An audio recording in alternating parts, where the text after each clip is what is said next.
What happens when Hollywood legend Sylvester Stallone sits down for what should be a routine promotional interview, only to find himself under attack from a host who seems determined to tear him down?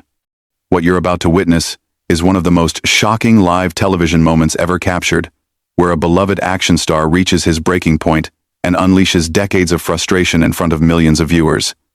Before we dive into this incredible story, make sure to hit that subscribe button and let me know in the comments what you think really triggered this explosive confrontation. The morning started like any other at the View Studios in Manhattan. Sylvester Stallone had arrived early, his usual professional demeanor intact as he prepared for what his publicist had assured him would be a friendly chat about his latest project. The 70-something-year-old actor, still maintaining the physique that made him famous, sat in the green makeup chair as assistants buzzed around him, touching up his appearance for the cameras. "Mr. Stallone, we're so excited to have you on the show today," chirped one of the production assistants. "The ladies are really looking forward to talking with you about your new film and your incredible career." Stallone nodded politely, his gravelly voice barely audible as he responded, "Yeah, should be good. Always happy to talk about the work." But as the minutes ticked by and showtime approached, there was an energy in the air that felt different. Joy Behar had been particularly animated during the pre-show meeting, making comments to her co-hosts that seemed loaded with an edge that hadn't been there for other guests that week. "I've got some real questions for Rocky today," she had said with a smirk that her colleagues couldn't quite read. "It's time someone asked the tough stuff instead of just letting these guys coast on their old movies." When the cameras started rolling and the familiar View theme music filled the studio, everything appeared normal. The co-hosts took their positions around the iconic table, with Joy Behar settling into her spot with what looked like a folder full of notes, far more preparation than she usually brought to celebrity interviews. "Welcome back to The View," Joy announced to the cameras, her television smile perfectly in place. "We're here with the one and only Sylvester Stallone, star of Rocky, Rambo, and countless other action films that have entertained audiences for decades. Sly, welcome to the show." Stallone leaned forward slightly, his hands clasped in front of him on the table. "Thanks for having me, Joy. Great to be here with all you ladies. So let's talk about your new project," Joy began, but there was something in her tone that the other hosts immediately picked up on. It wasn't the warm, conversational approach she typically used with guests. "You're still making action movies at your age. Don't you think it's time to maybe step aside and let younger actors take over these roles?" The question hit the table like a cold splash of water. Even Whoopi Goldberg shifted uncomfortably in her chair, while Sarah Haynes shot a quick glance at the producers off camera. This wasn't the line of questioning they had discussed in the pre-show meeting. Stallone's expression remained composed, but those who knew him well could see the slight tightening around his eyes. "Well, Joy, I think as long as audiences want to see the stories and I'm physically capable of telling them, age is just a number. I mean, Clint Eastwood was still making westerns well into his 80s. But Clint Eastwood is Clint Eastwood," Joy fired back, her voice taking on a sharper edge. "And let's be honest, your recent films haven't exactly been setting the box office on fire. Isn't this more about ego than actual audience demand?" The studio audience, which had been warmly applauding just moments before, fell into an uncomfortable silence. Stallone's jaw tensed slightly, but he maintained his professional composure. "I think the numbers speak for themselves," he replied evenly. "The Expendables franchise has been successful. Creed revitalized Rocky for a new generation, and people still connect with these characters. I'm not making movies for ego. I'm making them because there are stories worth telling." Joy wasn't backing down. She flipped through her notes dramatically, as if she had been preparing for this moment for weeks. "Speaking of Creed, wasn't that really Michael B. Jordan's movie? I mean, you were basically just there for nostalgia value, right? Playing the same character you created 40 years ago?" "Joy," Whoopi interjected gently, clearly trying to steer the conversation back to safer ground. "I think what we're all curious about is how Sly keeps himself in such incredible shape for these demanding roles." But Joy wasn't interested in changing direction. She had locked onto her target, and something in her demeanor suggested this had become personal, though no one in the studio could understand why. "No, I want to hear his thoughts on this," Joy continued, completely ignoring Whoopi's attempted intervention. "Because it seems to me like Hollywood has this problem with aging male stars who just can't accept that their time has passed. They keep coming back to the same well over and over again instead of making room for fresh talent.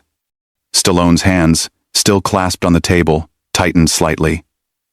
His voice remained controlled, but there was a new quality to it that regular viewers of The View had never heard before. Joy, I'm not sure what you're getting at here, but I've spent 5 decades building characters that mean something to people. Rocky Balboa isn't just a movie character to a lot of folks. He's a symbol of perseverance and fighting against the odds. If that resonates with audiences, then I don't see why I should apologize for continuing to tell those stories. But isn't it really about the money? Joy pressed on, seemingly oblivious to the growing tension around the table. I mean, these franchises are cash cows, and you're just milking them for every dollar you can get, regardless of whether the stories are actually worth telling anymore. The other co-hosts were now exchanging worried glances. This was not the direction anyone had expected the interview to take, and the production staff behind the cameras were clearly scrambling to figure out how to handle what was rapidly becoming a hostile interrogation rather than a promotional interview. Stallone took a deep breath, his decades of media training kicking in as he tried to navigate what had become an increasingly uncomfortable situation. Look, Joy, I understand that everyone's entitled to their opinion about movies and careers and all of that. But I think you might be underestimating what these characters mean to people, and why they continue to connect with audiences across generations. Do they, though? Joy shot back immediately. Or is it just Hollywood's old boys club protecting each other in green lighting projects because of who you know rather than the quality of the material? The accusation hung in the air like a toxic cloud. Stallone's expression changed noticeably. For the first time since the interview began, the professional mask slipped just slightly, revealing a flash of something much deeper and more intense. Excuse me? Stallone's voice dropped to a lower register, the kind of tone that had made him famous for playing tough guys who didn't back down from a fight. What exactly are you implying, Joy? Joy seemed to sense she had struck a nerve, and instead of pulling back, she leaned forward with what could only be described as predatory satisfaction. I'm not implying anything, Sly. I'm saying it outright. Hollywood is a business built on relationships and favors. And actors like you have been benefiting from that system for decades, while newer, more diverse talent gets pushed aside.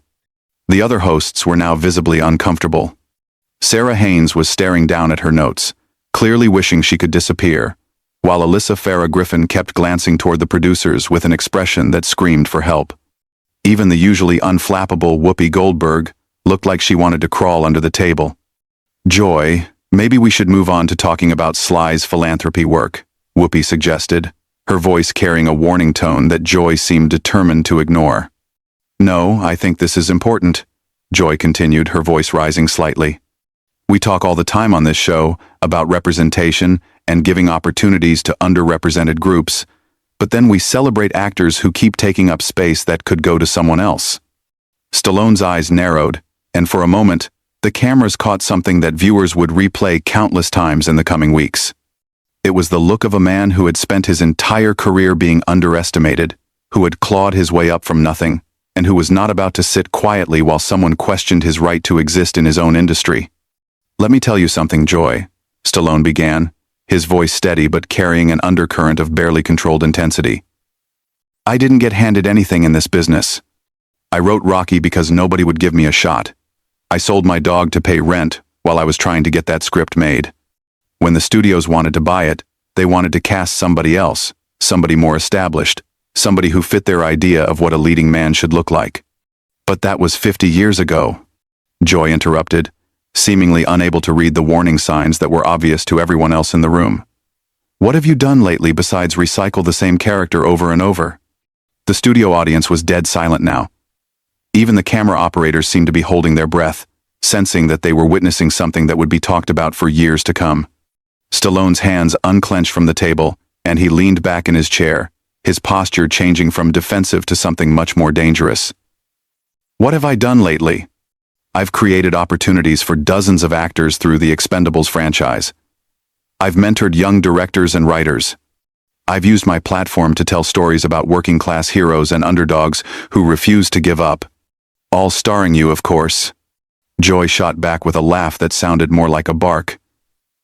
How convenient that all these opportunities for others just happen to revolve around keeping Sylvester Stallone in the spotlight. That was the moment. Anyone watching could see it in Stallone's face. The exact instant when decades of frustration and a lifetime of fighting for respect crystallized into something explosive. His voice, when he spoke again, was quiet but filled with a fury that made the entire studio feel smaller. You know what, Joy? I've been sitting here trying to be polite, trying to play the game. But I think you've got some kind of personal problem with me that has nothing to do with movies or representation or any of the high-minded principles you're pretending to care about. Joy's eyes widened slightly, clearly not expecting Stallone to push back so directly. I don't have a personal problem with you. I'm just asking the questions that need to be asked. No, Stallone said, his voice growing stronger. You're not asking questions, you're making accusations. You're sitting there acting like I'm some kind of relic who should just disappear so you can feel better about whatever agenda you're pushing this week. I don't have an agenda, Joy protested, but her voice had lost some of its earlier confidence. Really? Stallone leaned forward again, his intense stare fixed directly on Joy. Because from where I'm sitting, it sounds like you've got a problem with successful people who came from nothing and built something lasting. It sounds like you think anybody who's been around for more than 5 minutes should just step aside and make room for whoever you think deserves it more. The tension in the studio was now so thick it was practically visible. The other co-hosts had given up any pretense of participating in the conversation and were simply watching in stunned silence as two strong personalities collided in real time. That's not what I said, Joy replied, but her voice was defensive now, lacking the aggressive confidence she had displayed just minutes earlier. It's exactly what you said, Stallone fired back. You question my right to make movies. You question my motives. You suggested I'm somehow taking opportunities away from other people by continuing to work in an industry I helped build. And you did it all with this smug attitude like you're some kind of moral authority on who deserves success and who doesn't. Joy tried to regain control of the conversation, straightening in her chair and attempting to return to her earlier confrontational tone. Look, Sly. I think you're being a little oversensitive here.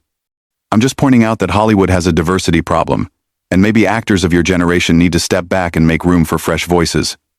But Stallone was no longer interested in playing defense. Something had shifted in his demeanor, and the cameras were capturing every second of what was clearly becoming a defining moment in television history. Oversensitive? He repeated, his voice rising for the first time. Let me tell you about oversensitive, Joy.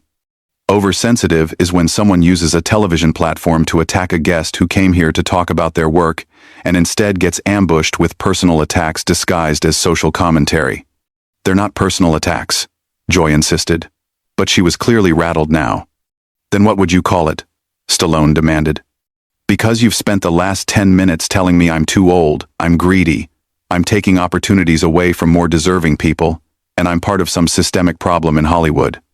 If that's not personal, then I'd hate to see what you consider crossing the line. The studio audience was completely silent, mesmerized by what they were witnessing. This wasn't the usual celebrity interview where everyone smiled and promoted their latest project. This was raw, unfiltered confrontation between two people who clearly had very different views of the world. Joy seemed to realize that she had pushed too far. But instead of backing down, she doubled down with an approach that would prove to be a massive miscalculation. Look, Sly, Joy said with a dismissive wave of her hand. Maybe this is just what happens when people get older and more sensitive. You can't handle a little criticism like you used to. Maybe that's another sign that it's time to step back. The words hit the studio like a lightning strike. The other co-hosts actually recoiled in their chairs, and even the camera operators seemed to take a step back. Joy had just crossed a line that everyone in the room knew would have consequences. Stallone went completely still for a moment, his face cycling through a range of emotions that decades of acting experience couldn't mask. When he finally spoke, his voice was deadly quiet. Did you just call me old and weak on national television? Joy, perhaps realizing she had gone too far but unable to find a graceful way out, attempted a laugh that came out hollow and forced. I'm just saying that maybe you're not taking constructive criticism as well as you used to. That was it. The dam burst. Stallone erupted from his chair with a speed that belied his years, his hands slamming down on the table with a sound that echoed through the studio like a gunshot. His voice, when it came, was the roar of someone who had finally reached his breaking point. Constructive criticism? Are you kidding me right now? You think what you've been doing for the last 15 minutes is constructive criticism? The studio audience gasped audibly. Several people in the front row actually jumped in their seats. The cameras kept rolling, capturing every second of what would become one of the most watched clips in television history. Joy, you want to talk about age and sensitivity? Let me tell you something about age. I'm 77 years old, and I've been in this business since before you knew what a television camera was. I've taken more real criticism, more real rejection, more real hits than you could imagine in your worst nightmares. Joy tried to interrupt, but Stallone wasn't having it. No, no, no. You had your 15 minutes to tear me down. Now you're going to sit there and listen while I tell you exactly what I think about your so-called journalism. The other hosts were frozen in place, uncertain whether to try to intervene or simply let this play out. Whoopi had her hand halfway to her earpiece, clearly getting frantic instructions from the control room. But even she seemed paralyzed by the intensity of the moment. You want to know about taking opportunities away from people? Stallone continued, his voice building to a crescendo. What about the opportunity you just took away from your viewers to actually learn something interesting about filmmaking, about storytelling, about what it takes to create characters that last for generations? Instead, you turned this into some kind of personal attack disguised as social justice. Sly, I think you need to calm down, Joy said, but her voice was shaking now. Calm down? Stallone's laugh was bitter and sharp. You spend 20 minutes trying to humiliate me on live television, questioning my integrity, my work ethic, my right to exist in my own industry, and then you tell me to calm down? Who do you think you are? The studio was so quiet that the hum of the cameras was audible. Even the production staff behind the scenes had stopped moving, transfixed by what they were witnessing. I've been Rocky Balboa for 50 years, Stallone continued, his voice now carrying the full weight of his frustration. Do you know what that means? It means 50 years of people telling me I wasn't good enough, wasn't smart enough, wasn't the right type. 50 years of proving them wrong. And now you sit there, in your comfortable chair, with your comfortable job, and you think you can just dismiss all of that because it fits your narrative? Joy opened her mouth to respond, but Stallone held up a hand that stopped her cold. You want to talk about diversity and representation? Fine. Let's talk about it honestly. When I wrote Rocky, I was a struggling actor from Philadelphia who couldn't get arrested in this town. The studios wanted to buy my script and cast a big-name actor. I said no. I fought for 2 years to play the character I created, and they told me I was crazy, that I'd never work again if I didn't take their deal. His voice was building again, fueled by decades of stored emotion. But I believed in that character, and I believed that working-class people deserve to see themselves as heroes on screen. That's diversity, Joy. That's representation. Rocky Balboa wasn't some privileged pretty boy. He was a bum from South Philly who refused to stay down when life knocked him flat. But that was then. Joy managed to interject weakly. No, that's now. Stallone exploded. That's every day. You think because I've been successful I've forgotten where I came from? You think I don't understand what it's like to be counted out? To be told you don't belong? To have people like you sitting in judgment of whether you deserve the opportunities you've worked your entire life to earn? The cameras captured everything. The raw emotion, the genuine hurt beneath the anger, the sight of a Hollywood legend stripped of all pretense and fighting for his dignity in real time. And you know what the really sad part is, Joy? You had a chance today to have a real conversation about storytelling, about perseverance, about what it takes to create something that lasts. Instead, you chose to use your platform to tear someone down. That says a lot more about you than it does about me. Stallone straightened his jacket and looked directly into the camera, addressing the viewers at home. To everyone watching, I came here today to talk about work I'm passionate about, stories I believe in, and characters that have meant something to people for generations. Instead, I got ambushed by someone who seems to think that success is something to be ashamed of rather than celebrated. He turned back to Joy, his voice now cold and controlled. You want to know about making room for new talent? I've produced dozens of actors, directors, and writers who got their first big breaks working with me. I've used my influence to greenlight projects that studios wouldn't touch. I've spent my own money developing young talent because I believe in giving people chances." Joy sat in stunned silence, clearly realizing that she had completely misjudged both her target and her audience. "But apparently, none of that matters to you," Stallone continued. "What matters is that you get to play the role of the righteous crusader, tearing down the establishment, even if that establishment is just a guy who came from nothing and worked his tail off to build something meaningful." He stood up and removed his microphone with deliberate precision. "I'm done here. This isn't journalism, it's ambush television, and I don't have to sit here and take it." As Stallone walked off the set, the studio remained in shocked silence. The cameras continued rolling, capturing Joy's stunned expression and the obvious discomfort of the other hosts. What had started as a routine promotional interview had become something much bigger.